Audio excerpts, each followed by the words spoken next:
হরে কৃষ্ণ।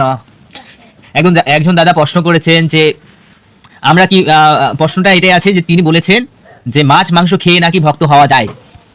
প্রশ্নটা কি সত্যি? তো এই প্রশ্নটা আমি ফেসবুক থেকে পেয়েছি, আপনাকে লিঙ্ক দিয়ে দেবো। কি বলছে মাছ মাংস খেয়ে ভক্ত হওয়া যায়। তো ভক্ত হওয়ার জন্য কোয়ালিটি কি কি লাগে? দুতম পানম স্ত্রিয়ম শোনা তত্র অধর্ম চতুর্বিধা। সবার প্রথম ধর্ম পালন করতে হবে। ধর্ম কি? দুতম পানম স্ত্রিয়ম শোনা তত্র অধর্ম চতুর্বিধা। 4 রকমের পাপ আছে, যে সেই পাপ থেকে মুক্ত হতে হবে। তারপর কি হবে?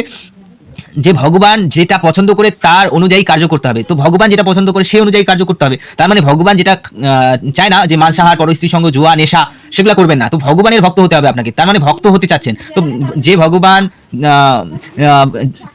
যেটা পছন্দ করে না, সে বিরুদ্ধে কাজ করতে পারবেন না। ভক্ত হওয়ার জন্য সব থেকে ফার্স্ট নিয়ম হচ্ছে এটা, যে ভগবানের ভক্ত। কার ভক্ত? আপনি যদি বিরাট কোহলির ভক্ত হন, তাহলে বিরাট কোহলির মতো কার্য করবেন। তো ওরকমই আপনি ভগবানের ভক্ত হবেন, তাহলে ভগবানের যেসব বারণ করেছে সেগুলো আপনি করবেন না, তাহলে আপনি ভগবানের ভক্ত হতে পারবেন। এটাই হচ্ছে দুতম পানম স্ত্রিয়ম শোনা তত্র অধর্ম চতুর্বিধা। ভগবানের ভক্ত হওয়ার জন্য এই 4টা কার্য করতে হবে। মাংসাহার, পরস্ত্রী সঙ্গ, জুয়া, নেশা, এগুলাকে বাদ দিতে হবে। আর তারপরে ভগবানের প্রিয় হতে পারবেন বা ভক্তি করতে পারবেন। এটাই হচ্ছে আসল কথা।